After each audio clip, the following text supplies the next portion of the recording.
This conference will now be recorded.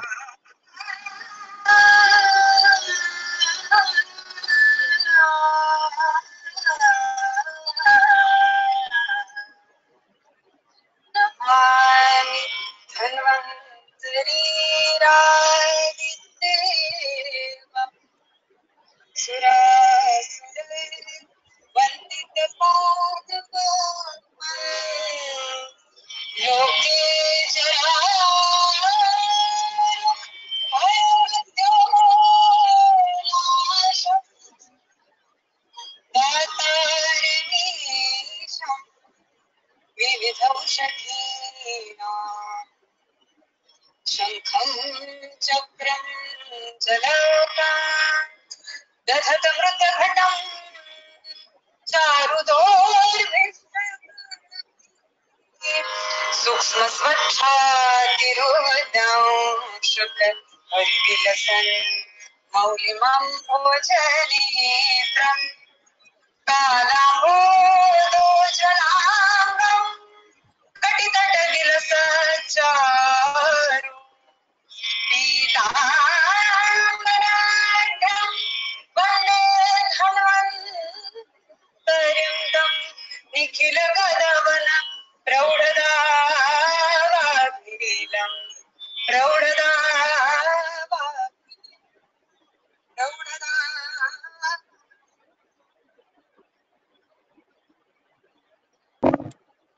Thank you so much, technical team. Good afternoon, all participants present for today's meeting. Today is our 31st free lecture on clinical aspects of Snehan. Our today's speaker is Dr. Kalpana Golap ma'am. We are coming up with new series on Basti Chikitsa. So I request to all participants present for today's meeting to do register for next series also. Before starting today's lecture, I would like to request all delegates, please put off your mic and switch off your camera. If you have any queries regarding today's topic, please put your queries in everyone chat box only. No direct question to the speaker will be entertained. Now I request Dr. Prathamesh sir to introduce our today's speaker. Thank you so much, Dr. Kunal Patel. It gives an immense pleasure to introduce our today's speaker, Dr. Kalpana Golap ma'am. Ma'am is currently working Associate Professor in Panchakarma at YMT Ayurvedic Medical College, Kharghar, Navi Mumbai. Ma'am has total teaching experience for UG student 10 years and PG student teaching for 4 years. Ma'am has published 5 articles in peer-reviewed Journal of Ayurveda. Ma'am also presented 8 oral presentation in national, international seminars, conference of Ayurveda, work as chairman, co-chairman, session conductor in the different seminar conferences. So I hereby welcome young and the most talented speaker, Dr. Kalpana Golap ma'am, share her views on clinical aspect of Snehan. Over to Dr. Kalpana Golap ma'am. Thank you. Thank you for introducing me. First of all, I'm thanking A. Ayurveda whole team for giving me opportunity for this on this seminar topic. I'm audible. Hello. Yes, ma'am, you're audible. Okay. So I'm starting with my topic. The topic is a clinical aspect of bias Snehana.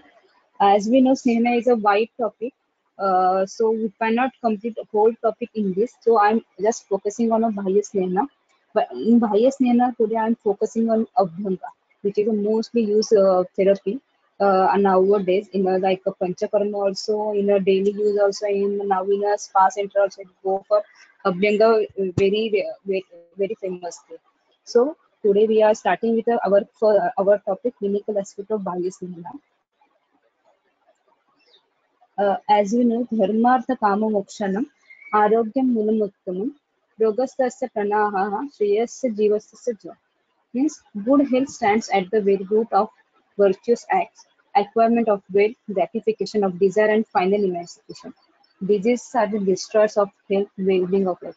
Means we have to अगर health अच्छा है तो हम लोग कुछ भी कर सकते हैं, इसलिए अपने को फोकस करना है हेल्थ के लिए।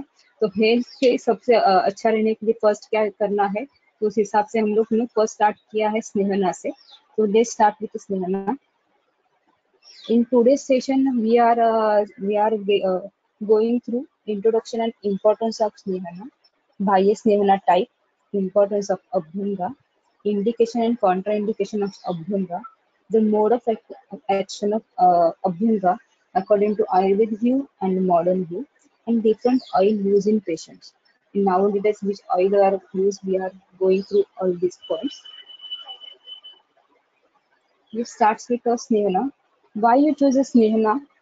So I think Sneha means a Sneha Bandha, to increase a bonding between a person, two person or anything. That is a Snehana. So basically, Snehana is a therapy by which different types of fatty substances like Taila Bhruta Vasamate, these are the four fatty substances which are we are introducing, which is administered to the body both internally and externally. The Snehana is a procedure which is used in healthy as well as disease condition. Means it is a use in two form, which is curative and preventive. स्वास्थ्य रक्षण के लिए भी और आतुर परीक्षण के लिए, विकार परीक्षण के लिए. Secondly, Snehana is also used for aggravated doshas. Priorly, kapha dosha we have to aggravate it. In this form, Snehana is used. So basically, Snehana has two types, that is internal Snehana and external Snehana. First of all, Snehana is introduced. First, when Sneha is introduced, then that we will see again.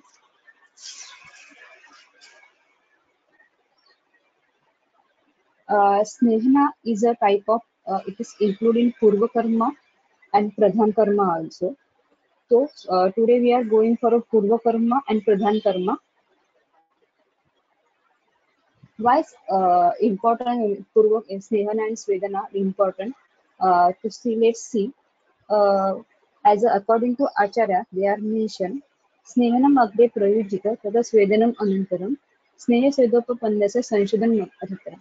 अगर आपको संशोधन करना है तो उसमें संशोधन करने में सबसे प्रथम आपको किसका इंट्रोड्यूस करना है, आपको स्नेहन करना है, उसके बाद ही स्वेदन करना है.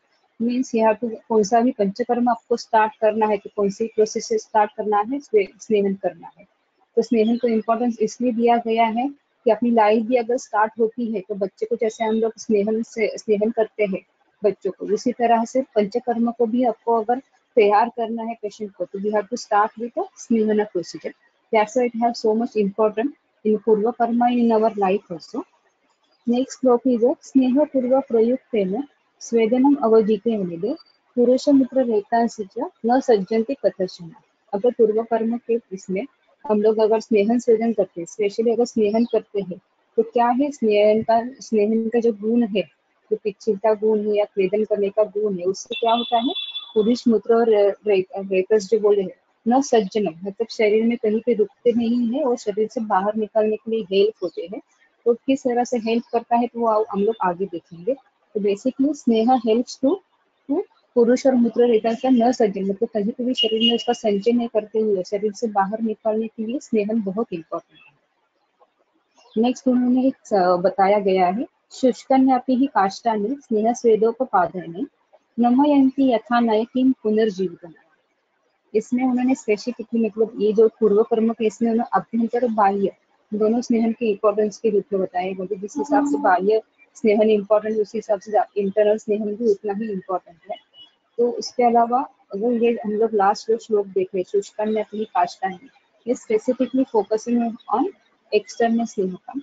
एक्सटर्नल स्नेहपन के तरफ उन्होंने बताया है कि जिस तरह सूखी लकड़ी को भी हम लोग अगर डेली मसाज करते हैं, ऑयलिंग करते हैं, तो उसमें जो काठिन्य है, जो वृक्ष गुण में बताया गया है, वृक्ष गुण में काठिन्य जो गुण बताया गया है, वो कठिनता गुण जो है वो स्नेह के जो गुण बताए हैं उससे नष्ट होकर क्या हो जाता है, अपने को जैसे चाहिए उसको हम लोग फोल्ड कर सकते हैं. दैट इज नमयंती यथा नाड़ी। उसी प्रकार अपने शरीर में भी अगर डेली हम लोग अगर मसाज करते हैं तो हम लोग अपने जो मसल है उसमें जो मसल है बोन है उसमें क्या मसल में जो चाहिए वो इलास्टिसिटी आ सकती है और उसमें हम लोग कैसे भी जिस हवा से चलकर उसमें स्ट्रेच कर सकते हैं। इसीलिए एक्सटर्नल स्नेहन के इम्पोर्टेंस में इस श्लोक का बहुत महत्व है कि सूखी लकड़ी को जैसे स्नेहन करने के बाद वो हम चाहे वैसे उसको यूज कर सकते हैं, उसी तरह हम अपने शरीर को भी अभ्यंग की बहुत जरूरत है। Why there is a importance of स्नेहन?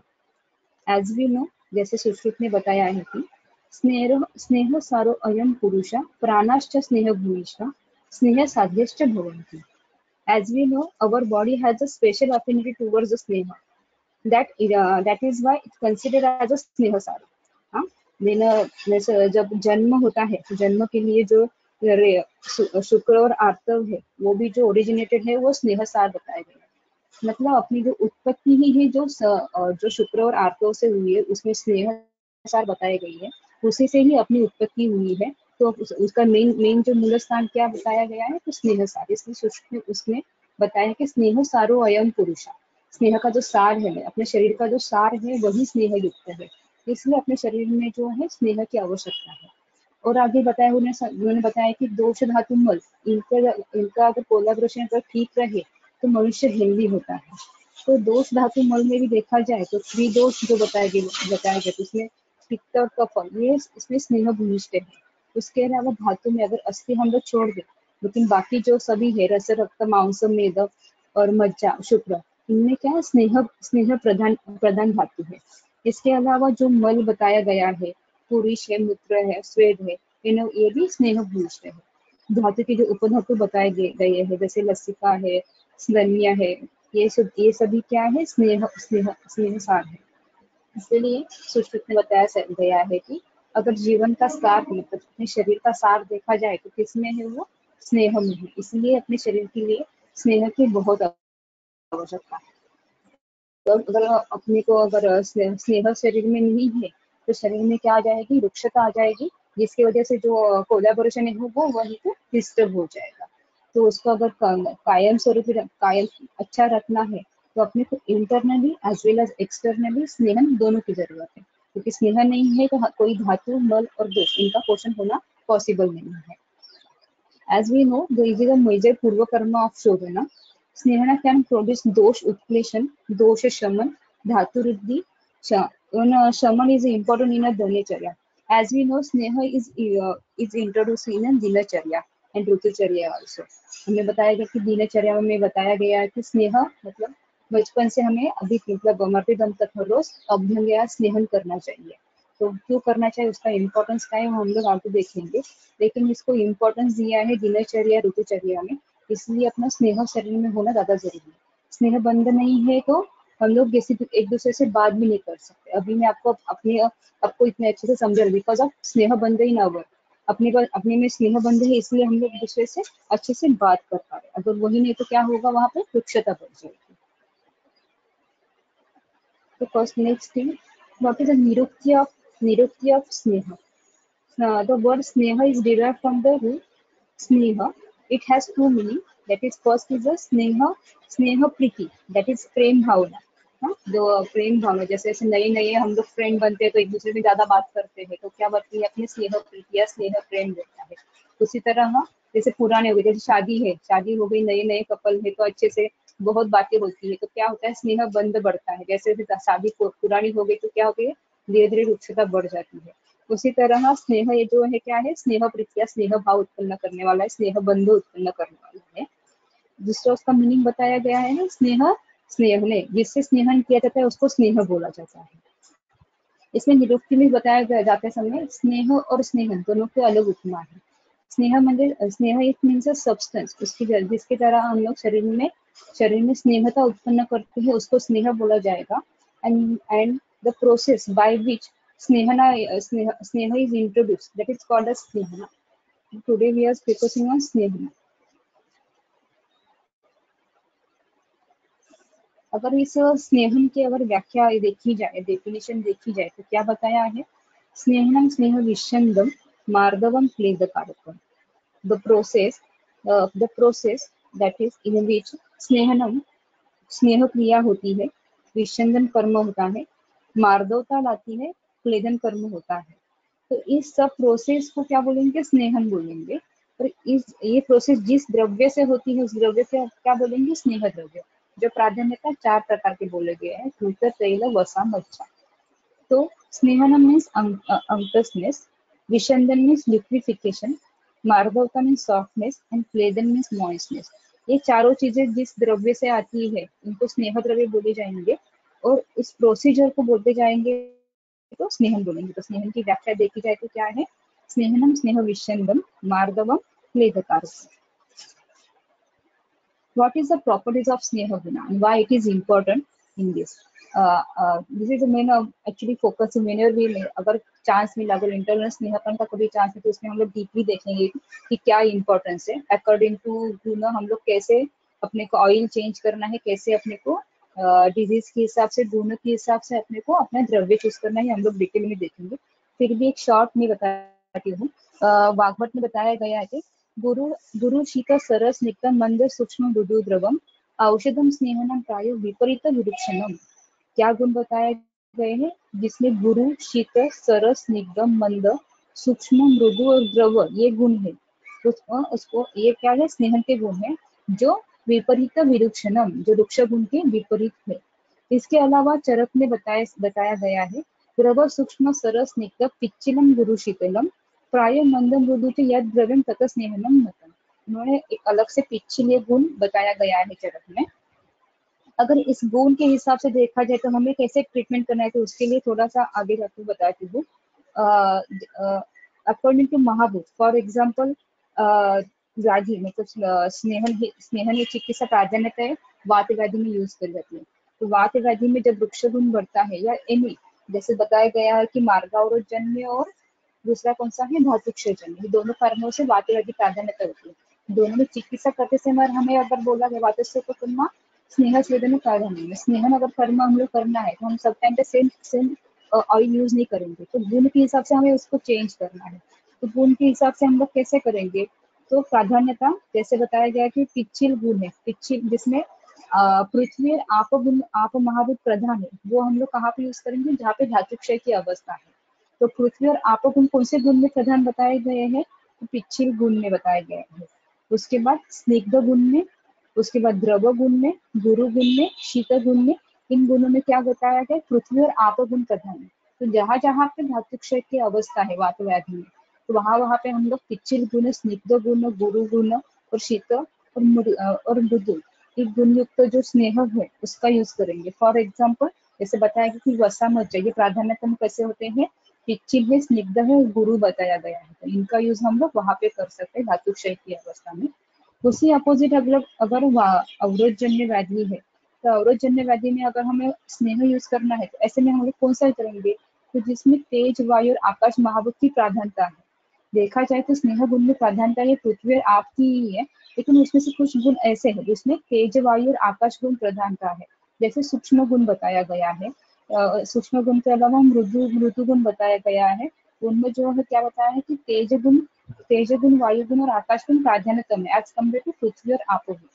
तो इस कंडीशन में आपको जहां जहां अवरोधजन्य अवस्था है तो उसमें हम लोग सूक्ष्म गुण प्रदान, इसलिए स्नेह में हम लोग यूज करते समय तेल प्रधान जो द्रव्य है वो अवरोधजन्य अवस्था में प्राधान्यता यूज करते हैं। तो ये बेसिक डिफरेंस के गुणों के हिसाब से हम लोग कैसे कर सकते हैं, इसलिए मैंने ये गुण का स्लाइड यहाँ पे किया है, लेकिन इसका मेन इंपॉर्टेंट जो है अभ्यंतर स्नेहपान के टाइम हम लोग देख सकते हैं। So what is a snigdha? Snigdha means Vedana. What it does in our body? The snigdha gun does Vedana gun. Guru increase, Guru helps in Bruhan karma. Shita gun using Stambhana. Mrudu gun in a Slathana. Drava gun do Vilodana. These are all Dravya gun part. Pichilta helps in Lepan Chikissa. Saragun Prerana. Mandagun helps in Shaman Chikissa. Sukshma gun goes for Vivarana. Next, what is the action of guna? I'm just go roughly because it is not included more for Bahya Sena. The Guru gun induces nourishment. Shita gun helps in retention of drug within the body for appropriate time. Saragum helps bring dhatulinata mala from shaka to koshta.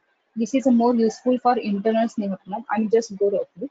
Snigdagun brings about a villain of dhatulina dosha. Mandagun helps in maintains plasma concentration of aushada for required time.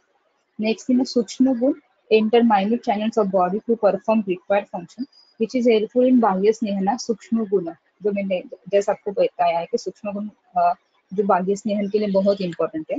मृदु softness and loosens those addend to those dosha, and Dravagun produces equation and dravata of doshas. These are the main gun of स्नेह द्रव्य and how they action उसमें just मैंने roughly अब उसके लिए दिया है. Now let's see next slide. As we know, snehana is divided into two karma, bahya sneha and abhyantar sneha. In bahya sneha, there is abhyanga, seka, pitu, shiro, vastava, mardanam, dhupanam, puranam, rekha.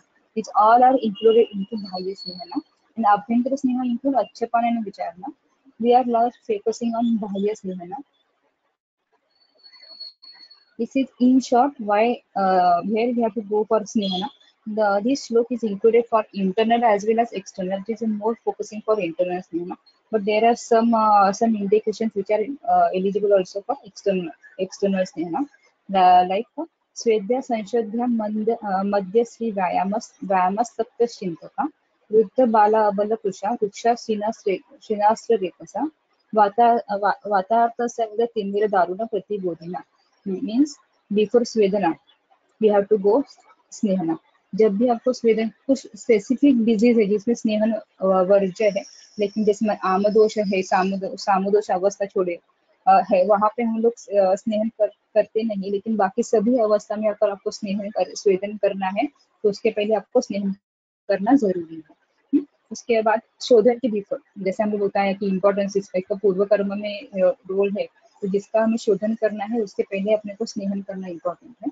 उसके अलावा वृद्ध व्यक्ति में जिसका बल हानि हुई है, वृक्ष व्यक्ति में जिसके शरीर में रुक्षता है, उसमें अभ्यंग करना चाहिए. उसके बाद जो मध्यश्री व्यायाम इनका हमेशा यूज उसका ज्यादा यूज करता है. इसके अलावा जो चिंतन करते हैं उनके लिए भी स्नेहन डेली करना चाहिए. नेक्स्ट कॉन्ट्राइंडिकेशन, कहाँ पे हमें स्नेहन नहीं करना चाहिए. ये जो श्लोक है ये इंटरनल स्नेहपान के लिए बताया गया, लेकिन उसमें एक आध दो है जो शायद से एक्सटर्नल के लिए से मैंने लिया है, इसका इतना इम्पोर्टेंस बाह्य के लिए नहीं है. तो I am just going through shloka.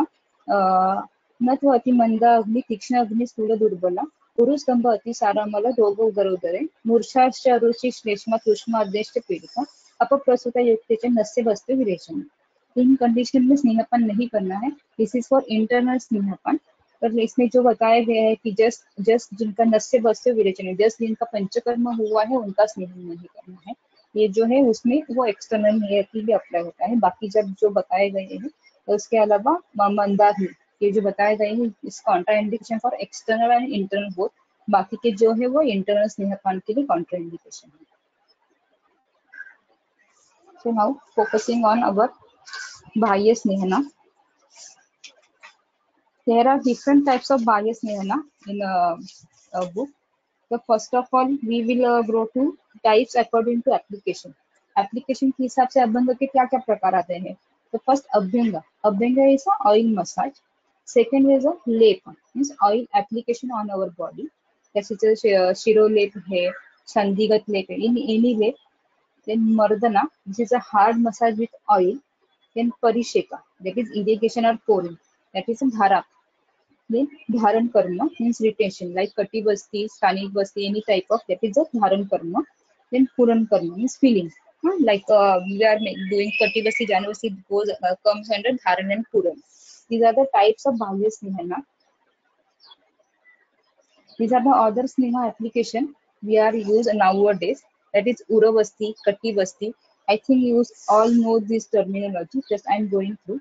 Uravasti means retention on chest, Katibasti means retention on lumbar spine, Tarpana means retention on eyes, Gandush means retention in mouth, Snehavasti means oil enema, Karnapuran means ear drop, Snehanasya nasal drop, Tala means application of oil in anterior fontanelle, Nasa Tarpan, the dropping of oil into nostrils, Sneha Avagan means tub bath, Murdha Taila, That is four different methods of application of oil on hair. Means Sneha Parishik means pouring on oil. That is Shirudhara. There is a different types of abhyanga on the basis of site. If we do with foot, it is called padabhanga, or it is a chauti tirumu. It is in Kerala specialty.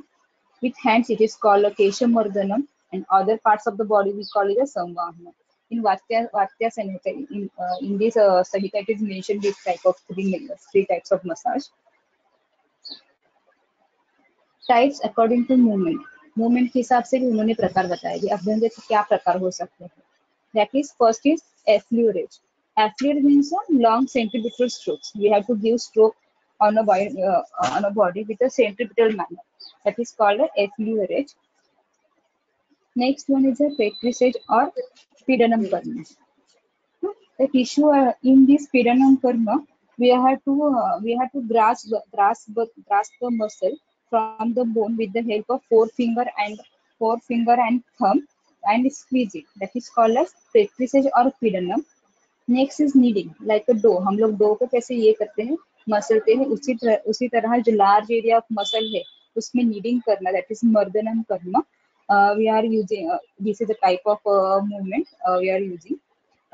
Basically this patricide and kneading are using in the case of varicose vein, recent fracture जिसमें हुआ है, inflamed area है या spastic condition है, उसमें ये kneading या पीडनम या मर्दनम एंड पीडनम ये दोनों कर्म किया जाते हैं. Next fourth one is a friction ब्रिंकिंग और मर्शनम, जिसमें हम लोग बोल सकते हैं कि circular rolling movement specially use on joint. That is called as फ्रिक्शनम और rolling movement. It is specially sciatica pain है, फेशियल पाल्सी है उनमें, या लंबागो है उनमें ये फ्रिक्शन ब्रिंकिंग या मर्शनम ये क्रिया की जाती है. Next one is a tapotement. Tapotement के अंदर ही सिक्स डिफरेंट ये आते हैं मेथड आते हैं मूवमेंट के. तो उसमें फर्स्ट होता है टैपोटमेंट में जैसे मैंने शो किया है हैकिंग मूवमेंट. हैकिंग मूवमेंट मतलब बोल सकते हैं कि we have to with your hand you have to strike alternately with quick light blows, जैसे मैंने पिक्चर में देखा है. That is hacking treatment. Next one is a beating. Beating means you have to give just stroke on your on the surface of patient. Next one is a clapping. Clapping called as चंपी. जैसे चंपी करते हैं ना उस हिसाब से clapping हम लोग बोल सकते हैं. Clapping. Next one is a ponding. Ponding जैसे हम लोग बोल सकते हैं कि with the quick movement, with the जैसे हम लोग को बोलते हैं मुट्ठी बंद करके किसी पे जोर से पिटाना, दैट इज बोल सकते हैं कि पॉन्डिंग करना. Next one is a shaking या कंपन. दोनों हाथों के साथ बार बार कंपन करना, मतलब सर के चंपी करते समय लोग शेक करते हैं किसी भी पार्ट को, that is called shaking. Next one is a digital vibration. Digital vibration it use with the any finger, जैसे फोर फिंगर और थंब और palm. You can just vibrate that part. For example जैसे हमें लग गया तो हम लोग जैसे रब करते हैं, it is called as digital vibration. जैसे किसी को मतलब ये सब प्रोसीजर जो है हम लोग किसी को लोकल एरिया में कहीं पे पेन है तो ये सब टैपोटमेंट के डिफरेंट टाइप्स है वो हम लोग यूज कर सकते हैं. तो these are the types of according on movement. उसके अलावा भी कुछ और डिफरेंट टाइप्स जो बताए गए हैं उसमें से है लाइट मसाज, डीप मसाज. उसके अलावा होल बॉडी मसाज या लोकल मसाज बताया गया है. उसके अलावा manual massage and mechanical massage, dry powder massage and oil massage. Dry powder massage अपने आप में बता उद्वर्तन के फॉर्म में हम लोग यूज करते हैं. ऑयल मसाज जो आपका अभी अभ्यंग के स्वरूप में आ जाएगा. इसके अलावा स्वीडिश मसाज में भी ऐसे ही कुछ मूवमेंट के बेस पे उन्होंने मूवमेंट के बस के टच के बेस पे उन्होंने प्रकार बताए हैं. तो first one is a touch, a sensation which carried through brain, it's called as touch. Next one is a stroke, is a touch with movement with one or both palms slowly. Next one is a friction, is a grasping part and move with little amount of friction, जैसे मैंने पहले बताया. Kneading is an alternative compression of tissues by grasping them against the underlying body surface and muscle mixing. Vibration is a fine vibratory and shaking movements communicate to the body through the hands. Vibration, उसमें भी vibration की भी सब type है, upward, downward ऐसे या lateral ऐसे different type vibration के आते हैं. उसके बाद percussion, it is administered in various ways with varying degrees of force. Next one is a joint movement. इसमें स्पेशल सबसे लास्ट joint movement कि both assisted and resisted movement are given. इस तरह से हम लोगों ने अब तक अभ्यंग के टाइप देखे हैं, कौन से प्रकार से अभ्यंग देते हैं. अपने ग्रंथ में भी संवाहन के डिफरेंट टाइप्स आए हुए हैं, तो उसमें भी वो हम आगे देखेंगे. तो वह अभ्यंग मीन्स अभ्यंगम आचरित नित्यम अष्टांग हृदय में बताया गया है. अभ्यंगम अत्र सकलम देह से सात अभ्यंग, जिसमें पूरे स्नेह किया जाता है, उसका ही अभ्यंगम बोलेंगे. तो अभ्यंग देखते जाएंगे तो क्या, अभ्यंग is a process by which the body surface that is the integument. In terminology the upper surface of our body is called as integument, जो हमें आगे भी हम लोग यूज करेंगे this word. Undergoes manual pressure by various techniques, जैसे हम last time just techniques देखे हैं, जिसमें है वाइब्रेशन है, नीडिंग है, उसके अलावा फ्रिक्शन है. इसके हेल्प से we have given body force and various substances provided not only relaxation of the body but also the pacification of several types of diseases. Though these therapies popularly practiced throughout the world, so very little is known about the mechanism of therapy. सब जगह पे अभ्यंग दिया जाता है. मतलब घर पे भी हम लोग डेली सर में मसाज करते हैं, कहीं कहाँ पे दर्द हुआ तो घुटने में तेल लगा लिया. घर पे मोस्टली एक ना एक ऑयल की बॉटल की मिलेगी. मतलब अभ्यंग हम हर रोज अपने घर में अपने तरीके से करते हैं. होल बॉडी कोई करता है तो कोई लोकली, लेकिन करता ही है. लेकिन उसको प्रॉपर टेक्निक से कैसे करना है और कौन से ऑयल से करना है, तो इसके लिए हम लोग थोड़ा सा अभ्यंग के इसमें जाएंगे. अभ्यंग हम लोग देखेंगे तो अभ्यंग जो है ये 3 फोल्ड्स पे काम करता है बेसिकली. दैट इज अ स्पर्शना, मर्दना एंड संस्कारा. स्पर्शना means like the lubrication of axis of the शरीर. चरक में बताया गया है कि कुंभ चर्म, मतलब जैसे कुंभ चर्म, मतलब मैंने बताया है कि मतलब जो चमड़े का ये है, उसको हम लोग डेली ऑयलिंग करेंगे, या अपना गाड़ी का चक्का है उसको हम लोग डेली ऑयलिंग करेंगे तो वो कैसे स्मूथली चलते हैं. उसी तरह अपनी बॉडी को अगर स्मूथली चलाना है तो उसके लिए स्नेह की आवश्यकता अपने को है, इसलिए अपने को डेली अभ्यंग करना चाहिए. तो उसी बेस पर उन्होंने स्पर्शना, मर्दना, संस्कार. The sparshana means like the lubrication of axis of the chariot. Mardana means like the processing of the skin. And sanskara means like the new part process with oil. ये 3 process से अपनी स्नेहन करते समय इन 3 process से अपनी body जाती है. पहले स्पर्शना, देन मर्दना, देन संस्कारा. इन 3 जैसे ऑयलिंग करने के बाद क्या होता है, किसी भी पात्र में अगर हम लोग ऑयल रखते तो धीरे धीरे वो ऑयल से लिप्त तो हो जाता है. वैसे ही अगर हमने अपने डेली अगर स्नेह किया तो अपना बॉडी, अपनी शरीर यष्टि भी पूरे उससे लिप्त हो जाती है. As we seen before, Abhyanga is an external oil application with or without massage. It's called an Abhyanga. Not necessarily कि Abhyanga मतलब every time we have to do massage. Only application of oil is also called as Abhyanga. Whenever there is a use of oil, we call it as a Abhyanga. It is basically on 2 bases. This is preventive and curative. Preventive we call as a pradhan karma and curative we call as a purva karma. प्राधान्य ने हम लोग use करते हैं. पूर्व कर्म में curative form में और प्रिवेंटिव इसमें प्रधान कर्म के फॉर्म में हम लोग मैक्सिमम यूज करते हैं. Next, what is the benefits of अभ्यंग. अभ्यंग क्यों करना चाहिए. जैसे बोला गया है कि अभ्यंगम आचरित नित्यम स जरा श्रम वातः दृष्टि प्रसादम पुष्टि आयु स्वप्न सूत्र को दार्ढ्य. तो कैसे फॉर्म होता है तो हम वो आगे देखने ही वाले हैं. लेकिन कैसे होता है, तो अभ्यंग अगर डेली करते हैं तो जरा मतलब वृद्धत्व जल्दी आता नहीं है, बिकॉज इट नरिशिंग अवर धातु, उसके वजह से जल्दी से बुढ़ापा आता नहीं है. श्रम वातः, रेडिसिस वाता, बिकॉज स्नेह के गुण है जो वात के गुण से अपोजिट होने की वजह से क्या होता है, वात के गुण को सप्रेस करता है. इसकी वजह से वात का शमन होता है और पेशेंट को थकान है वो दूर हो जाती है. इसके अलावा उन्होंने बोला गया है कि दृष्टि प्रसादम पुष्टि आयु बलवर्धक है, स्वप्न सूत्वकम दार्ढ्य, शरीर में मजबूती लाता है. और स्वप्न वो कैसे करता है, उत्पन्न करता है, वो हम लोग आगे देखेंगे. स्वप्न कैसे होता है, सूत्वक दार्ढ्य क्यों बोला है, उसका हम लोग जब हम लोग उसका मोड ऑफ एक्शन देखेंगे तब अपने को पता चलेगा कि why it is called as स्वप्न सूत्र दाढ़े दृष्टि प्रसादम क्यों बोला गया है। उसके अलावा उन्हें बताया है कि कहाँ पे लेनी चाहिए, मतलब हमें तो बताया गया है कि ग्रंथ में डेली अभ्यंग करना चाहिए, लेकिन इट इज नॉट पॉसिबल कि हमें डेली हम लोग कर पाए अभ्यंग। डेली हम लोग कर नहीं पाए तो at least we have to do at क्षीर श्रवण पादेशिकम विशेषण विशिलेयतु।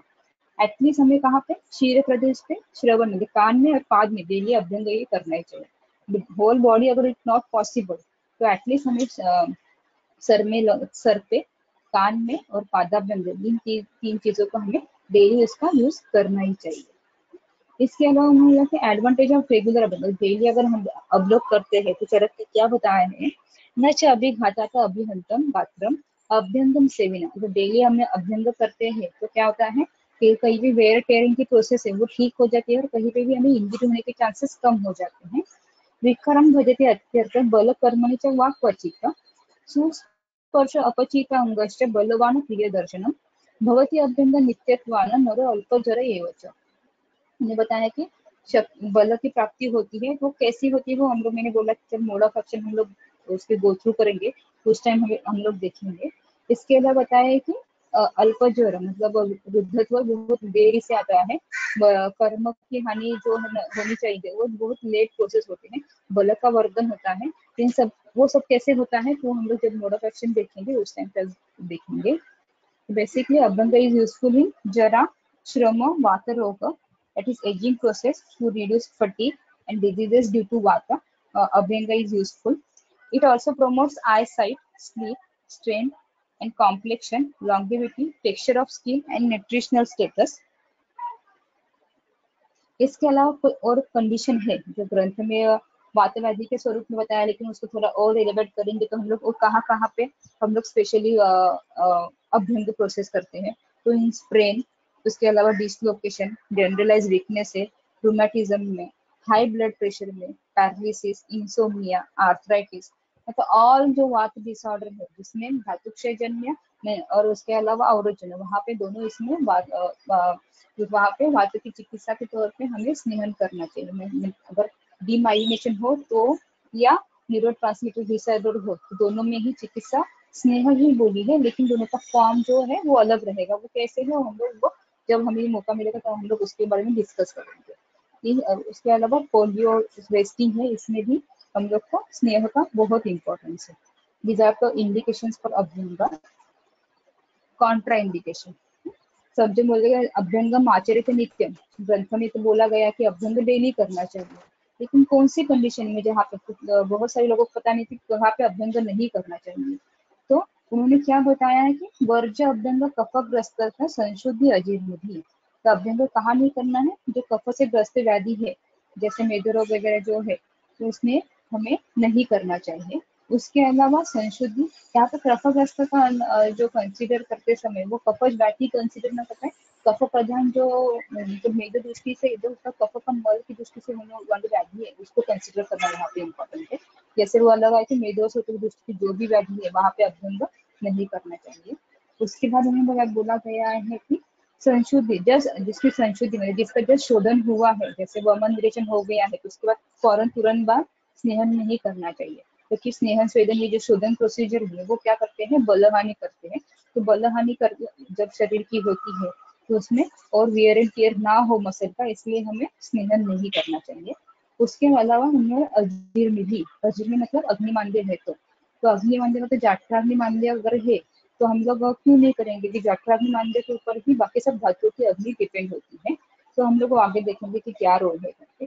तो वो जाठराग्निमांद्य जिस कंडीशन में है तो वहाँ पे भी अभ्यंग नहीं करना चाहिए। इसके अलावा सुश्रुत में क्या बोला है कि सामोदोष की अवस्था है उसमें भी नहीं करना चाहिए।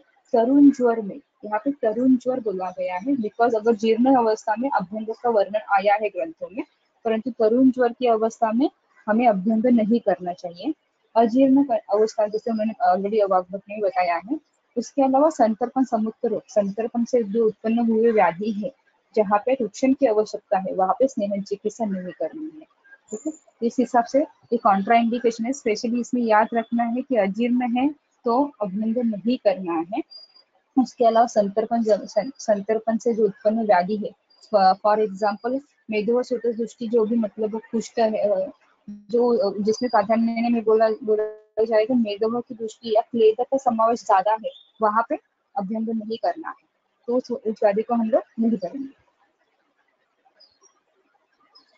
तो व्हाट इज द प्रोसीजर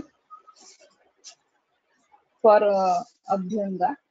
ये थोड़ा सा पास जाती है कि क्या क्या मटेरियल लगता है, आप सबको पता है, हर एक हिसाब से क्लिनिक रहेंगे या सबको सबने देखा हुआ वीडियो भी सबको पता है कि क्या क्या लगता है, लेकिन प्रॉपर मटेरियल और प्रॉपर ऑयल लेना उतना इम्पोर्टेंट है। प्री ऑपरेटिव प्रोसीजर में अपने को क्या लेना है, ऑयल जो है खरोपाकी या मध्यम पाकी बोला गया है ग्रंथों में, तो इसी हिसाब से अपने को ऑयल लेना है। मृदुपाकी ऑयल नहीं लेना है इसमें, वो भी अगर हो सके तो आवर्तन युक्त तेल लिया तो ज्यादा अच्छा रहेगा, वो क्यों हम लोग आगे देखेंगे। तो हमने को खरपाकी या मध्यम पाकी ऑयल को ही यूज करना है। शिरोभंगा विथ लुकमान oil is selected, the oil is heated up to 38 to 44 degrees. So what is the procedure? The first we have to patient को द्रोणी पे बिठा देना है। First we have to apply oil on his anterior fontanelle. The oil with optimum temperature should be applied on head. They are first in the anterior fontanelle and then on the whole skull. Then Karna abhyanga should be done. Always remember, जब भी आप अभ्यंग के लिए सोचते हो तो सिर से अगर स्टार्ट करते हो, इसका कर्ण अभ्यंग करना जरूरी है। कर्ण अभ्यंग और कर्ण पूर्ण दोनों में वो डिफरेंस है। अभ्यंग मीन्स यहाँ पे जस्ट अप्लाई ऑयल और कर्ण, तो पूरण मीन्स यहाँ पे पूरण करके रखना, तो मैंने यहाँ पे कर्ण अभ्यंग के लिए बोला है। पाल्म एंड पादाभ्यंग are also done prior to the, जैसे हमने बोला कि शीर श्रवण पादेश, उस हिसाब से पहले अपने को शीर पे करना है, कान पे करना है, उसके बाद पाद पे अपने को पहले फर्स्ट अभ्यंग करना है। These are the steps we have to follow. बाकी तो अपने सबको पता है कि अभ्यंग कैसे करना है, लेकिन फिर भी हम लोग गो थ्रू करेंगे। The oil heated should be applied uniformly by 2 therapist on both side of the द्रोणी टेबल। मैं आपको दिख रहा होगा तो मैंने पिक्चर में डायरेक्शन दिखाई है कि कौन से डायरेक्शन से करना है। Start massaging scalp, head and moves down to the neck, upper back, shoulder, upper arms, forearms, hands, then chest, and then abdomen, lower back and lower limbs. मतलब फर्स्ट फ्रंट साइड करना है, जैसे मैंने direction देखा है उस direction से करना है। तो कौन से जो फ्रिक्शन के मूवमेंट्स जैसे मैंने बताया है, अगर लार्जर सरफेस है तो you can go for friction, अगर स्मॉल पोर्शन तो रोलिंग मूवमेंट जो है हम लोग कर सकते हैं। इसके बाद मतलब हैंड्स या लेग्स पे हम लोग उस पे जो है नीडिंग की मूवमेंट है या पेट्री से जैसे मसाज वहाँ पे हम लोग दे सकते हैं। उसके बाद अभ्यंग शुड बी डन इन, जैसे बताया ग्रंथ में 7 पोजीशन पे अभ्यंग करना जरूरी है, लेकिन nowadays it is not possible कि पेशेंट को 7 पोजीशन में हम लोग ले सकते, जैसे मतलब sitting position, supine position, right and left actor, these are the basic position, ऐसे अपने को करना ही है। मतलब सिटिंग पोजीशन में कर लिया, उसके सुपाइन पोजीशन में, उसका राइट और लेफ्ट लैटरल, और प्रोन पोजीशन में। ये जो 5 पोजीशन में भी कर लिया तो सफिशिएंट है। जो 7 पोजीशन प्रॉपरली ग्रंथ में बोला है वो सेम टू सेम करना पॉसिबल नहीं है नाउडेज, लेकिन ये बेसिक जो 5 पोजीशन में किया आपने तो ही बहुत सफिशिएंट है। लेकिन प्रॉन पोजीशन हमें किसको नहीं देना है, तो prone position can also be adopted, but in case patient have lung and heart problem और GI tract problem, you have to avoid prawn position. And upper back should be massaged in upward down direction. Limb joint should be massaged in circular manner and muscles in a linear manner. You have to remember this. Umbilical region is massaged in a circular manner.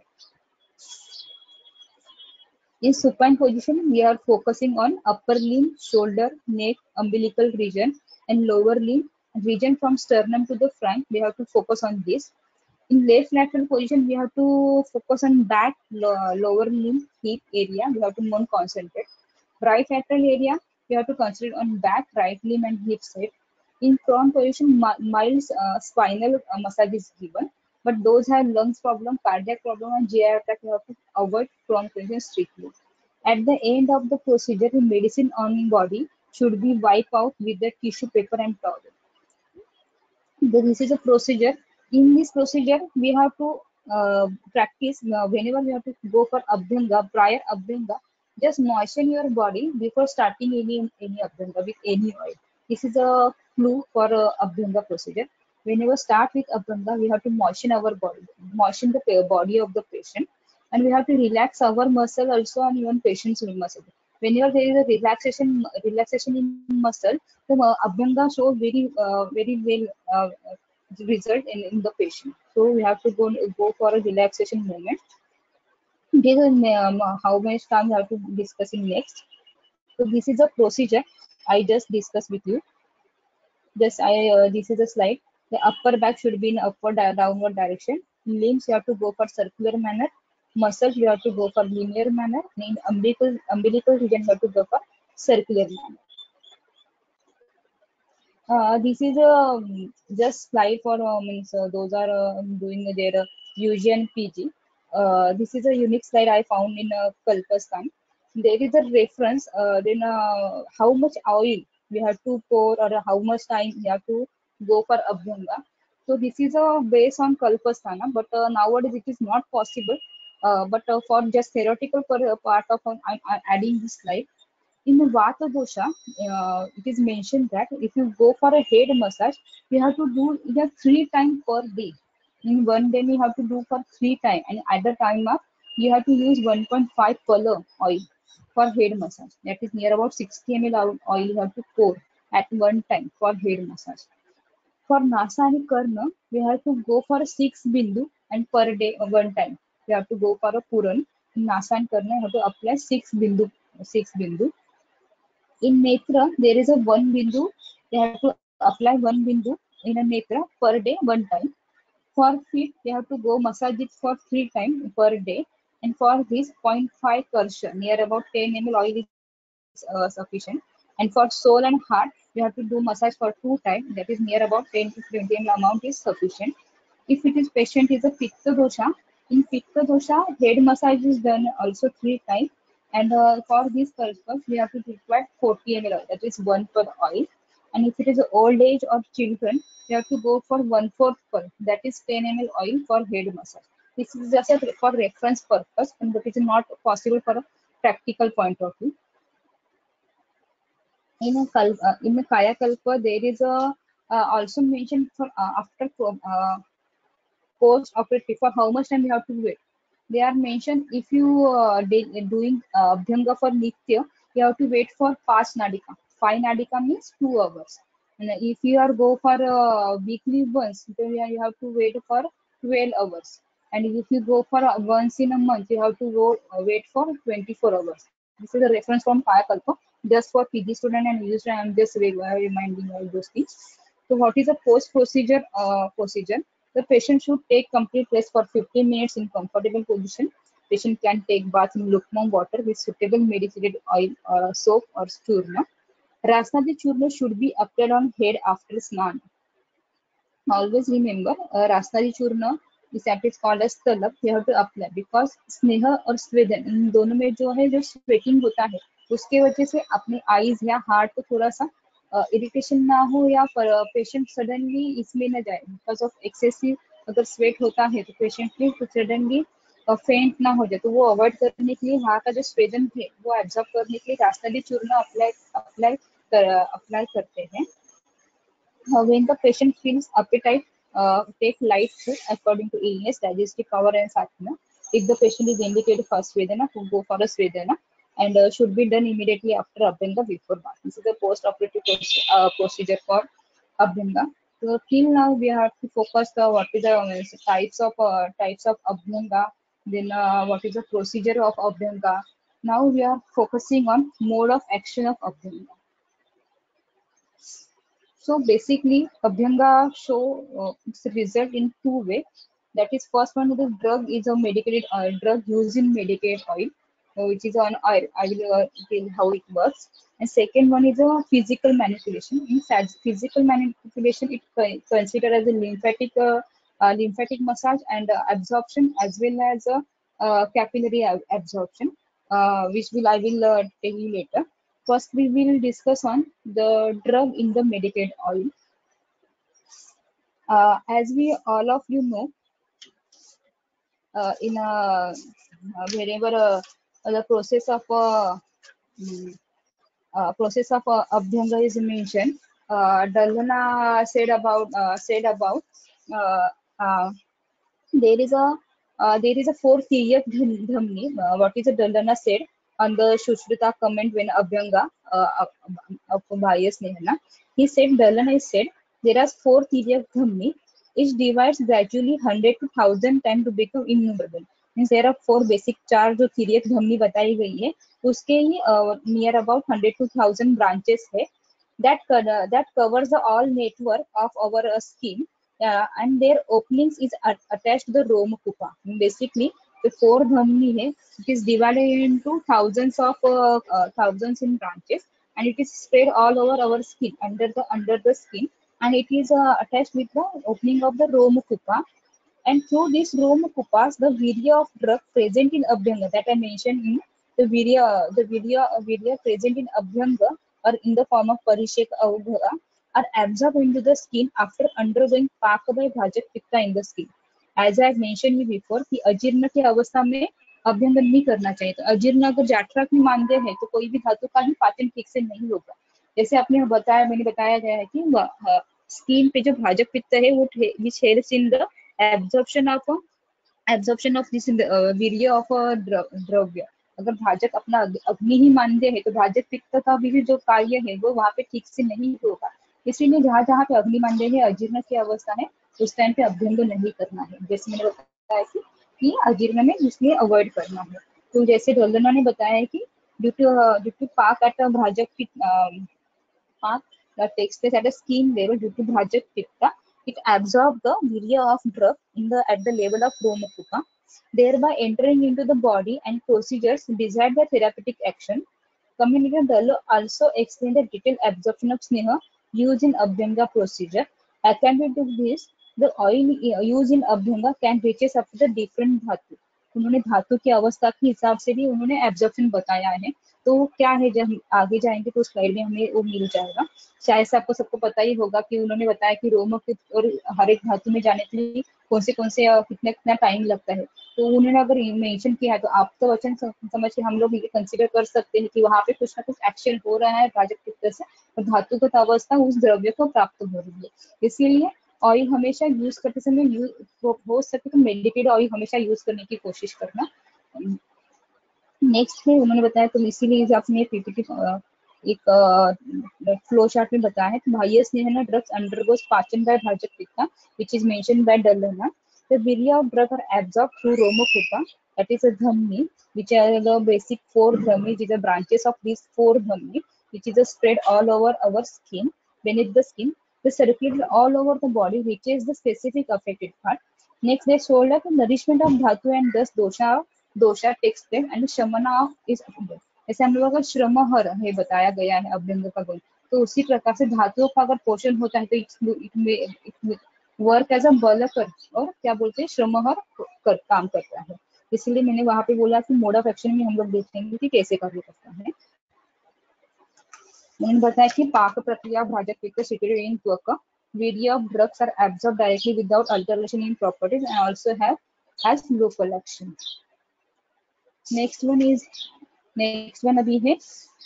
अभी अगर हम लोग आयुर्वेद से देखा तो हमें अभी modern के हिसाब से देखेंगे तो उसके पहले एब्जॉर्प्शन के पहले हमें जो स्किन का बेसिक एनाटॉमी एंड फिजियोलॉजी है वो पता होना चाहिए. इसीलिए हम लोग उसको देखेंगे. As we know there is a जैसे मैंने बताया था स्टार्टिंग में integument means upper layer of skin is called as integument. It is a multi-layered coat with the covers the body. It consists the skin and the tela subcutanea. What is the integument? Integument is the skin and the tela subcutanea. It's divided into 3 parts. जैसे मैंने picture में दिखाया है. That is epidermis is the first part.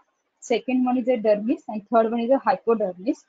अगर इसको ही हम लोग correlate करेंगे आयुर्वेद के हिसाब से तो सुश्रुत ने 7 लेयर ऑफ स्किन बताया और चरक ने 6 लेयर बताया. तो उसमें जो प्रथम लेयर चरक ने बताया है वो उन्होंने बताया कि उदक धरा कला बताई है और सेकेंड लेयर को उन्होंने अश्रुभ धरा कला बताई है.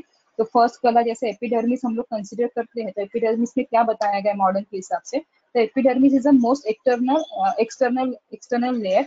The upper layer is called as stratum corneum जैसे हम लोग पिक्चर में देख रहे हैं. This layer plays an effective role as a moisture barrier.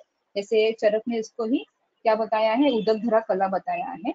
और सुश्रुत के हिसाब से देखा जाए तो उन्होंने इसमें क्या बताया है अवभासिनी लोहिता और श्वेता जो वर्ण को दिखाती है टेक्सचर बताती है वो कैसे बताती है उस हिसाब से हम लोग देखेंगे कैसे काम करेंगे। लेकिन चरक के हिसाब से उदक धरा है तो उसका मेन उन्होंने बताया कि epidermis is the effective role in moisture barrier and prevents evaporation of body water. It divided into two parts, stratum external and internal.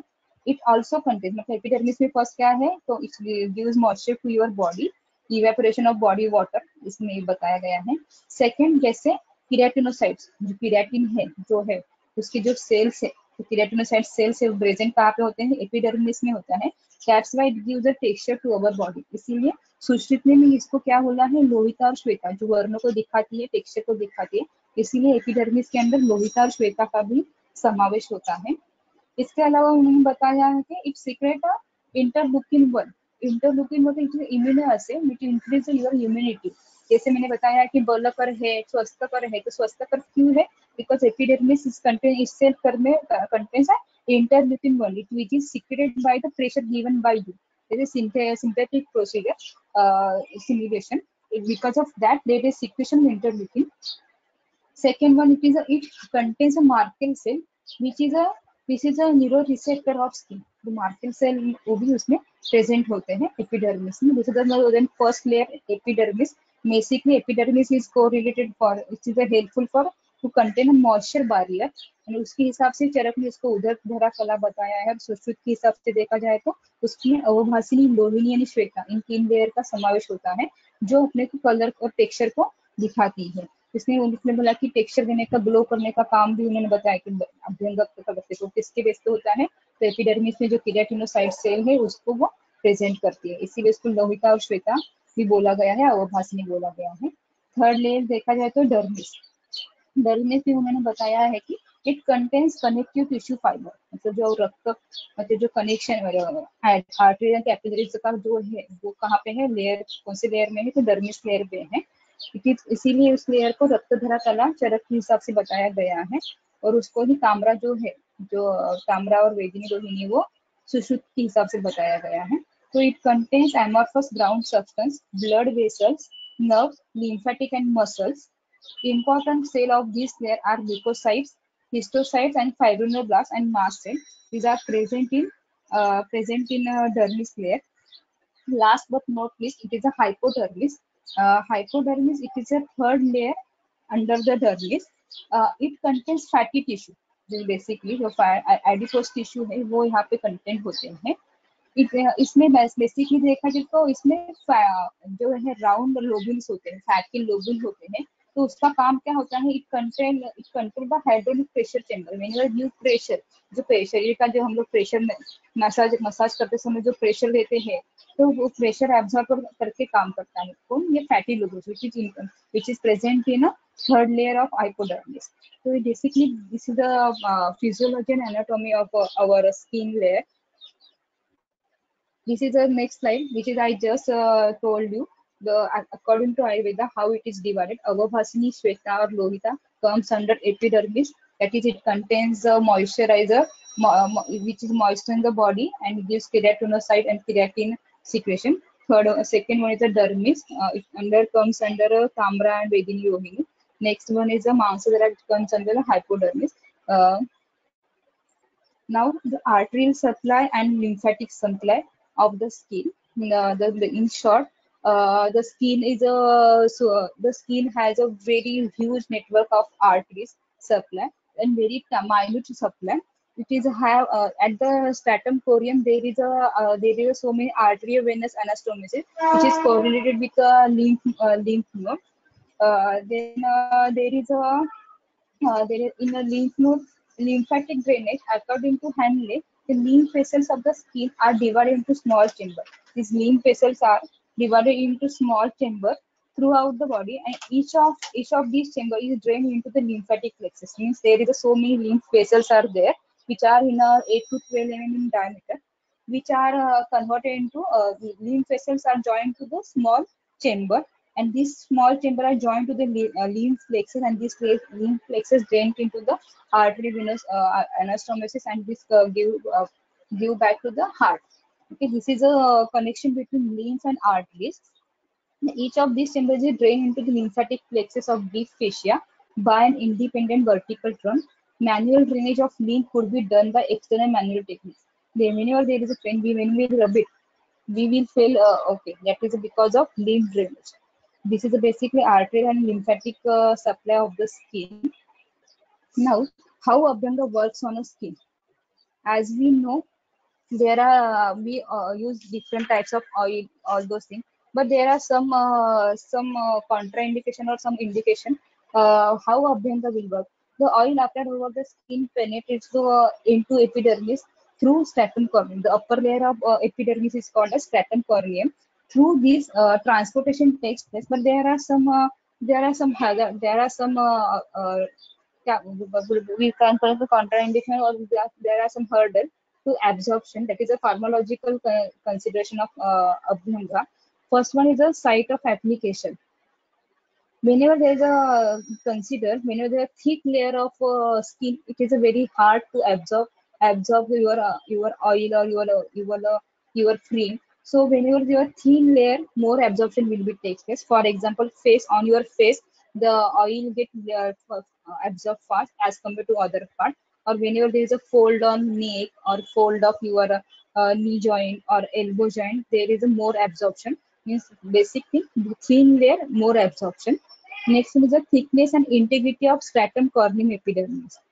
Just I just told you, the more thickness, the chances of absorption are less. For example, in a psoriasis or whenever there is a in a different type of कुष्ठ, जैसे चर्म कुष्ठ है, हस्त कुष्ठ है, वहाँ पे लेयर जो होता है थिक होता है, तो चांसेस ऑफ एब्जॉर्प्शन कम हो जाते हैं. तो वहाँ पे आपको क्या करना, चिकित्सा में बताया समय क्या बताया गया, तो वहाँ पे ऐसे टाइम में चिकित्सा करके उसके बाद ही आपको क्या करना है, ऑयल अप्लाई करना है. तो सेम थिंग बेसिकली थिकनेस ज्यादा है स्किन का, तो एब्जॉर्प्शन के चांसेस कम हो जाते हैं. Size of the molecule of drug बहुत इंपॉर्टेंट है. अगर स्मॉल अगर मॉलिक्यूल के साइज अगर बहुत है तो वो कैसे पता चलेगा कि साइज. तो इसीलिए ग्रंथ में अपने यहाँ पे आवर्तन चिकित्सा आवर्तन बताए गए हैं. मोस्टली साउथ साइड में बहुत ज्यादा आवर्तनीय फील यूज करते हैं. 101 21 आवर्तना ऐसे बताया गया. 21 आवर्तना is one pill process by 21 time. तो माइक्रो, जैसे मैंने बोला सूक्ष्म गुण इंपॉर्टेंट है अभ्यंग के लिए, दैट सूक्ष्म गुण comes here. The size of the molecule of drug, सूक्ष्म जितना है तो मॉलिक्यूल की साइज उतनी है. तो मतलब जो लेयर है, जो चेन जो कार्बन की चेन है, जितनी शॉर्ट रहेगी एब्जॉर्प्शन की चांसेस उतने ज्यादा है. तो उन्होंने बताया गया है कि बेसिकली अगर एनिमल ऑयल में हम लोग अगर कोई भी बनाते हैं तो it's the chances of penetration ज्यादा है बिकॉज ऑफ शॉर्ट चेन. उसके बाद वेजिटेबल ऑयल थोड़ा सा लेस है, और उससे भी कम चांसेस है. मिनरल ऑयल अगर हम लोग यूज करते हैं तो उसमें कम चांसेस होते हैं एब्जॉर्प्शन के लिए. इसलिए हम लोग अगर बेबी है तो उनमें मैक्सिमम जो है छोटे बच्चों के लिए घृत का यूज करना चाहिए, ऐसे बोला गया है ग्रंथ में. घृत you have to apply for the massage in children. तो चिल्ड्रन में अगर आपको एब्जॉर्प्शन करना है तो you have to do for घृत, बिकॉज उसमें फैटी एसिड की जो चेन है वो स्मॉल होती है. Next is state of skin hydration. जैसे मैंने बोला है अभ्यंग के procedure, whenever we start with Abhyanga, go for hydrate your body first, then go for Abhyanga. अगर हाइड्रेटेड बॉडी है तो एब्जॉर्प्शन के चांसेस ज्यादा होते हैं, क्योंकि उसमें से कुछ ग्रोथ होती है वो लाइपोफिलिक होते हैं, कुछ हाइड्रोफिलिक होते हैं. इसलिए जितना ज्यादा बॉडी तुम्हारी हाइड्रेटेड रहेगी उतना चांसेस ऑफ पेनिट्रेशन के ज्यादा बढ़ जाते हैं. The drug absorption is increased with the hydration, means increase the water content of the stratum cornea. That is for example, जैसे अगर इन्फ्लेमेशन है, जैसे हम लोग देखे तो जस्ट लगा हुआ है तो वहाँ पे इन्फ्लेमेशन है, तो हम लोग वहाँ पे क्या करते हैं, we are applying dry cream, because already वहाँ पे क्लेद है, मतलब वहाँ पे ऑलरेडी संचय है, मॉइस्चराइजर मॉइस्ट है स्किन. तो उसमें और अपने को वहाँ पे और अपने को स्नेह की या मॉइस्चर की जरूरत नहीं, तो हम लोग वहाँ पे ड्राई प्रिपरेशन यूज करते हैं. वही अगर ओल्ड इन्फ्लेमेशन है, मतलब इंजरी को 2-3 दिन हो गए तो ओल्ड इन्फ्लेमेशन है, तो वहाँ पे हम लोग क्या करते हैं, हाइड्रेशन प्रिपरेशन यूज करते हैं to hydrate that inflammation and it get absorb fast. तो इन्फ्लेमेशन है या एनी पर, तो absorption is depends on the hydration of your body. Then pH of the drug, pH अगर न्यूट्रल है तो एब्जॉर्प्शन होने के ज्यादा चांसेस है. उसके बाद drug metabolism by the skin flora. Then next है lipid solubility.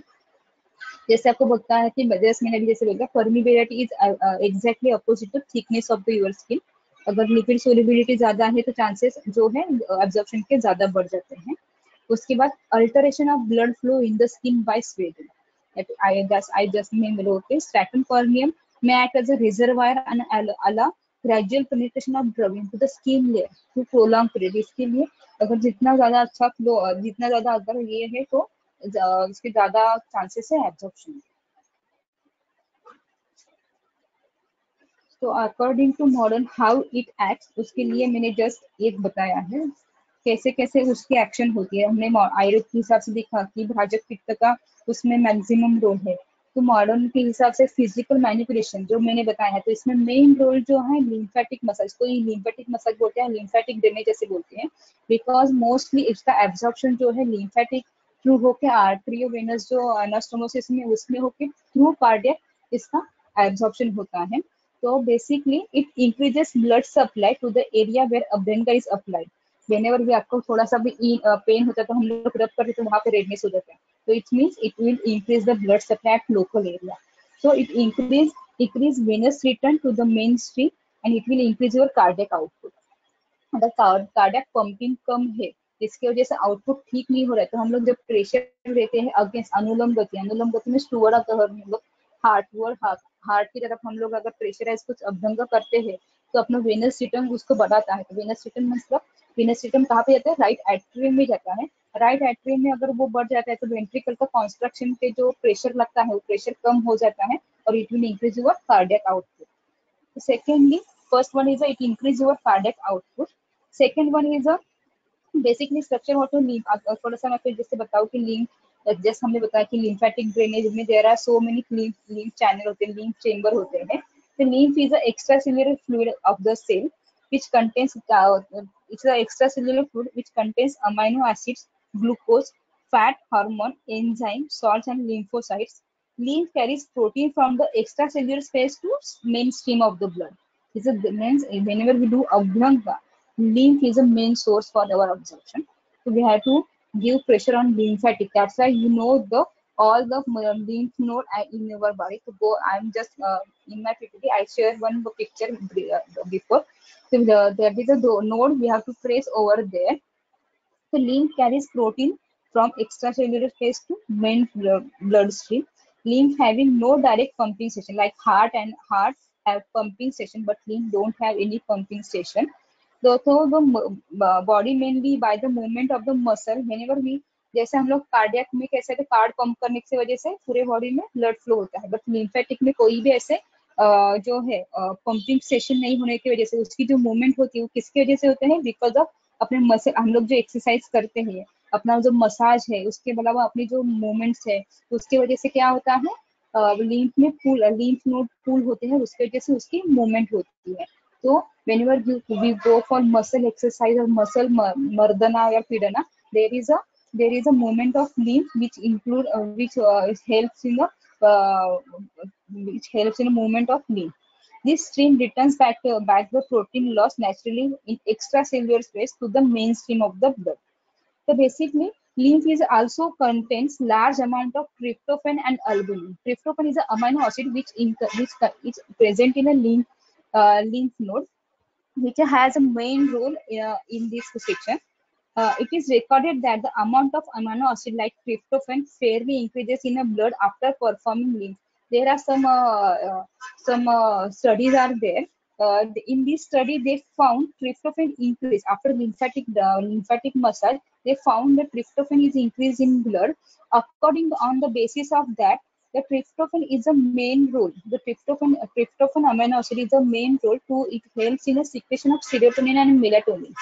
So what is the serotonin and melatonin? So melatonin and serotonin, which are responsible for irritability and means the role of it is a neurotransmitter basically, which has a main role for it fights against. Serotonin helps in the individual to fight against anxiety, depression, and schizophrenia. Whenever there is a low secretion of serotonin, it will increase your anxiety, depression. तो serotonin का जैसे मैंने बोला सुख स्वप्न पर बोला गया है, तो इसी हिसाब से जो अपने एंजाइटी है, डिप्रेशन है, उसको कम करने का काम कौन करता है, सेरोटोनिन। वो वहां से कहाँ से सिक्रेट होता है, it's secret from pineal gland. तो उन्होंने फाइंड किया कि पीनियल ग्लैंड में क्या होता है, ट्रिप्टोफैन होता है, and which is responsible for secretion of serotonin and melatonin, जैसे मैंने बताया। तो अगर सेरोटोनिन ट्रिप्टोफैन अगर मसाज के बाद बढ़ता है तो वही ट्रिप्टोफैन किसके लिए हेल्प करता है, सीरोटोनिन के लिए और मेलाटोनिन के लिए। तो serotonin is helpful for your mood, also sleep and your good digestion. ये 3 चीजों के लिए सीरोटोनिन बहुत हेल्पफुल है। अगर डाइजेशन आपका प्रॉपर नहीं है तो सीरोटोनिन लेवल कम है तो डाइजेशन आपका ठीक नहीं रहेगा। इसके अलावा melatonin is called as a sleep awake hormone बोल सकते हैं उसको। अपनी नींद की जो अपनी ये है, मतलब अपनी निद्रा को जो कम होती है, तो जब मेलाटोनिन सिक्रेशन कम होता है तो निद्रा जो है अपनी कम हो जाती है। तो आपको निद्रा ठीक से आने की, इसे बोला कि सुख स्वप्न करो। मतलब अगर ट्रिप्टोफैन बढ़ता है तो उसकी वजह से क्या होता है, मेलाटोनिन का सिक्रेशन भी बढ़ता है पीनियल ग्लैंड में। पीनियल ग्लैंड में जो मेलाटोनिन का सिक्रेशन बढ़ता है, जो रात में नींद आती है वो लाने के लिए कौन सा सिक्रेशन होना चाहिए, मेलाटोनिन का सिक्रेशन होता है। और दिन की अपनी जो चर्या है जिसमें एंजाइटी ना हो, डिप्रेशन ना हो, उसके लिए सेरोटोनिन सिक्रेशन करता है पीनियल बॉडी जो ब्रेन में है। तो इन दोनों को जो है मेंटेन करने का काम कौन करता है, ट्रिप्टोफैन। और ट्रिप्टोफैन कब सिक्रेट होता है, whenever we go for a lymphatic massage. इस हिसाब से जैसे मैंने बोला है सुख स्वप्न कर दार्ढ्य कृत, ये जो गुण बताए गए हैं तो वो उस हिसाब से हम लोग कोरिलेट कर सकते हैं। तो बिकॉज ऑफ सेरोटोनिन और मेलाटोनिन का अगर सिक्रेशन होता है तो अपने को अच्छे से नींद आ सकती है और सब कुछ ठीक से हो सकता है। उसके अलावा उन्होंने नेक्स्ट बताया कि फर्स्ट में इट विल इंक्रीज, जैसे हमने बताया कि first it will increase your cardiac output, it helps in secretion of amino acid that is tryptophan.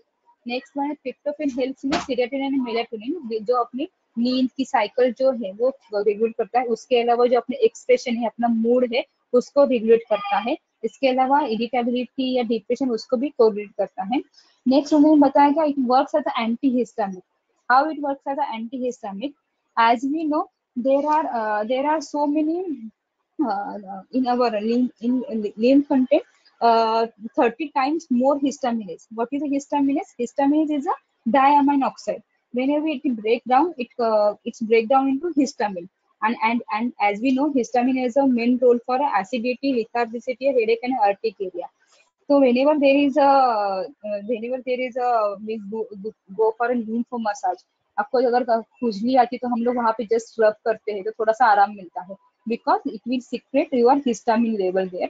तो it's called as a antihistaminic function. तो लिम्फ में अगर हिस्टामिनेज है तो हम लोग जैसे मसाज करते हैं तो इट विल सिक्रेट हिस्टामिन।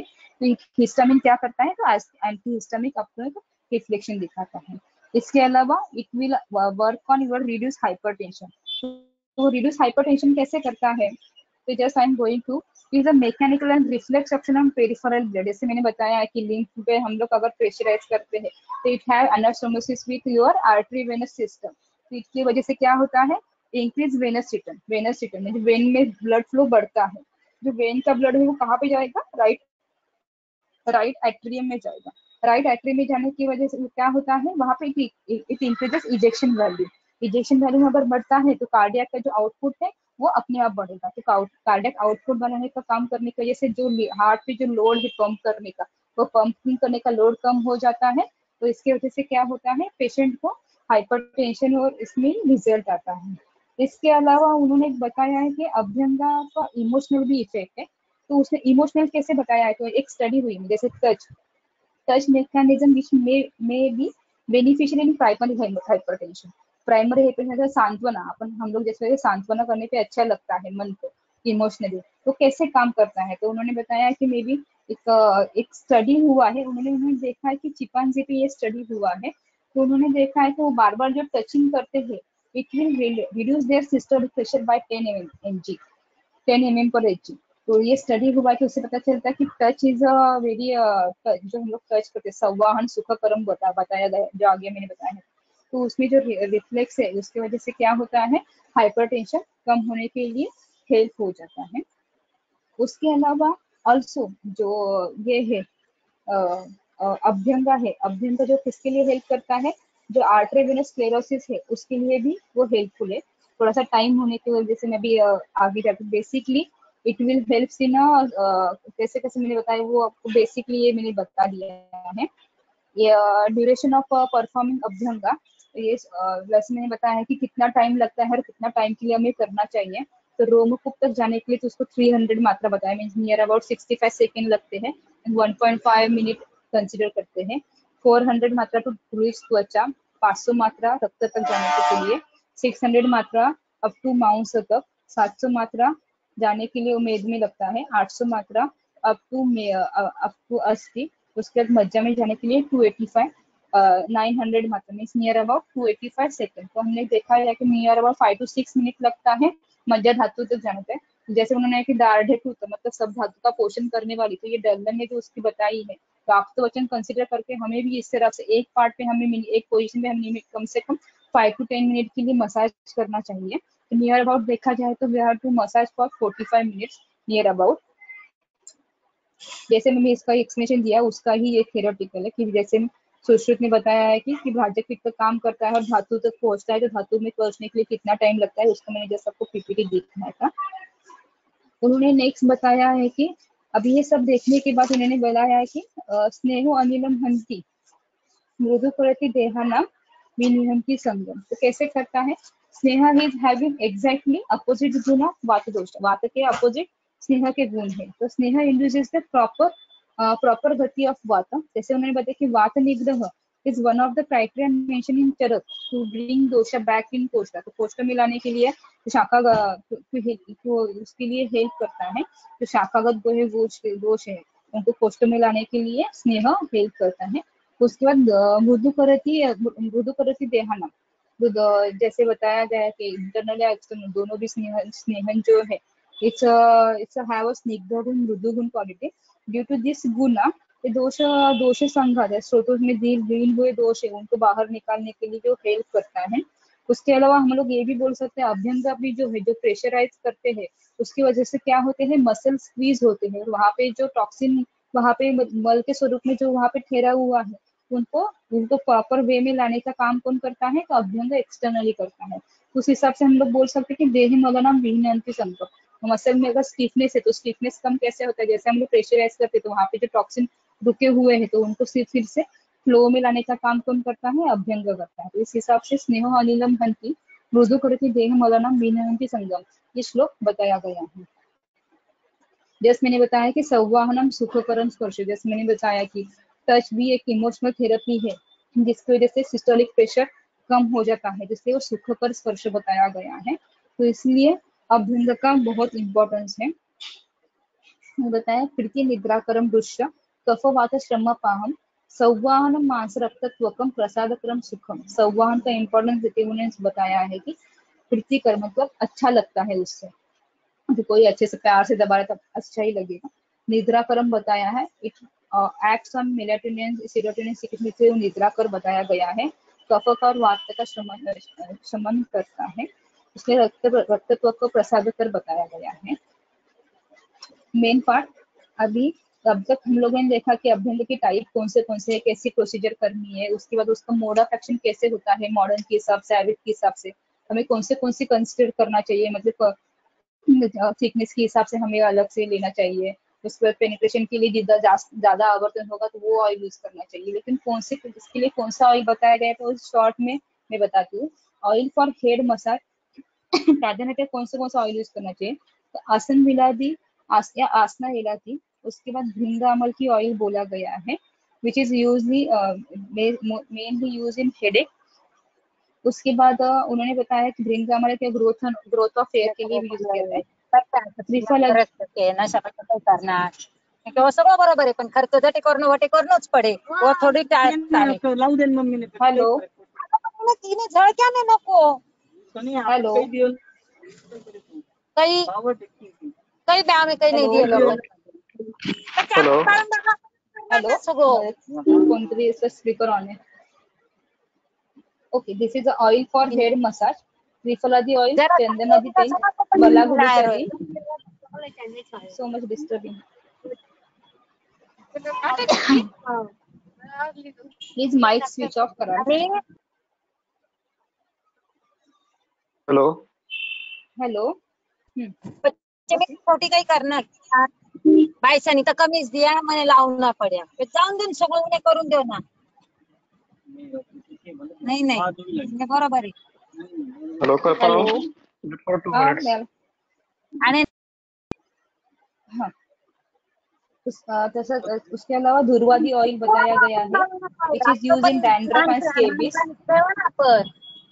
निम्बादी तेल, these और दुर्वादी, निम्बादी, बला धात्रादी ये स्पेसिफिकली डैंड्रफ और स्केबिस के लिए प्राधान्यतया यूज करते हैं। उसके बाद ऑयल फॉर स्किन डिजीज, उसमें गंधक तेल और गंधक तेल प्राधान्यता बताया गया है। इचिंग, कंडू स्केबिस में गंधक तेल का बहुत ज्यादा यूज किया जाता है। गंध तेल बताया गया है, जो गंध तेल प्राधान्यतया जो है उसमें भग्न में बहुत ज्यादा यूज होता है, या उसमें उसके अलावा भग्न में अलग से बताया गया कि गंध तेल, जात्यादि तेल, धान्वंतरम तेल। पैरालिसिस में, रूमेटिक पेन में, अगर गाउट पेन है तो उसमें कौन से ऑयल यूज कर सकते हैं, तो उसमें स्पेशली बताया गया है कि कार्पास अस्त्यादि, नारायण तेल, पिंड तेल, प्रभंजन विमर्दन ऑयल, बला तेल, महाबला ऑयल, वातमर्दन ऑयल, उसके बाद रासनादी ऑयल और बला अश्वगंधादी।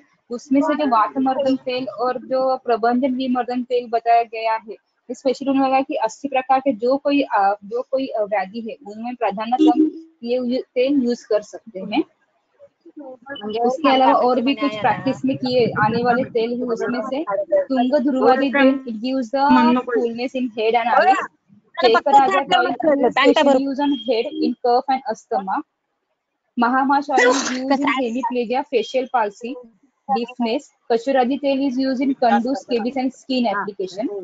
Jivantadi tail is used in netraroga. Nilibhrungyadi for growth of hair.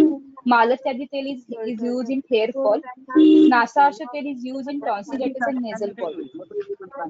This is the main what we call as a keynote slide for common tail used in recently in in Charaka mentioned whenever there is anga sankoch you have to use mash and sendo.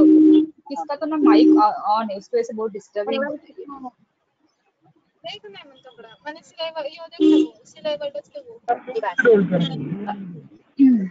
अंग संकोच में specially माश और सैंधव लवण use करने के लिए बोला है चरक में।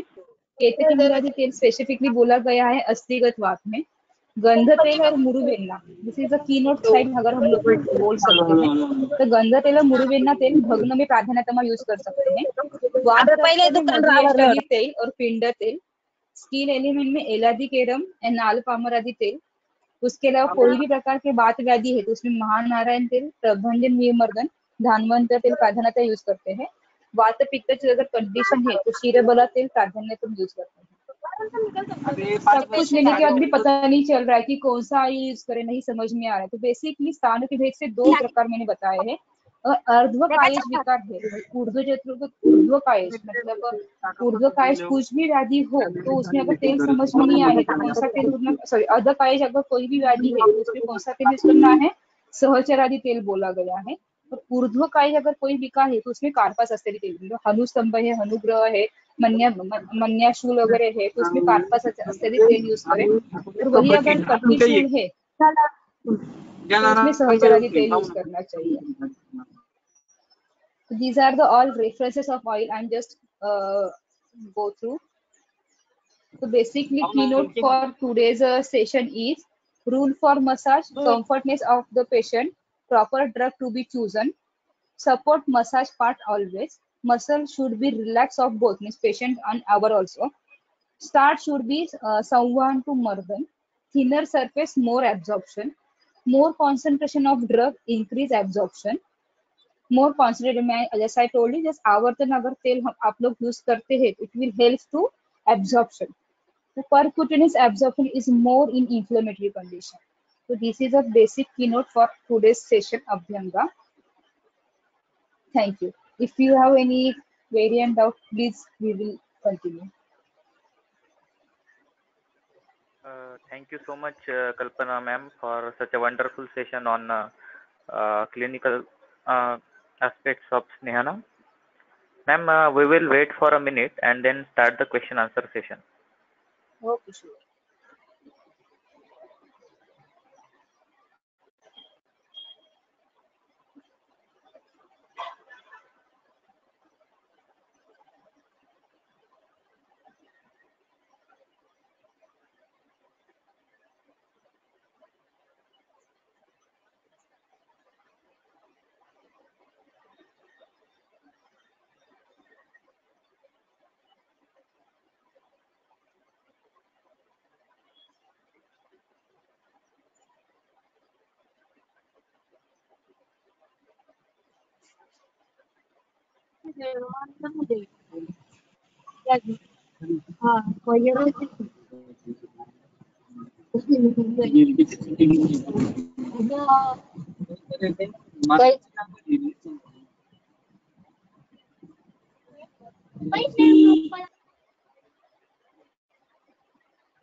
गिराईक रवे करतो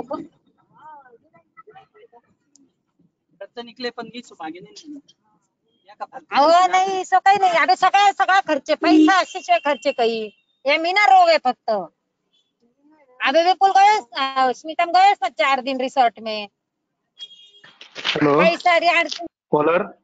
Please mute your mic.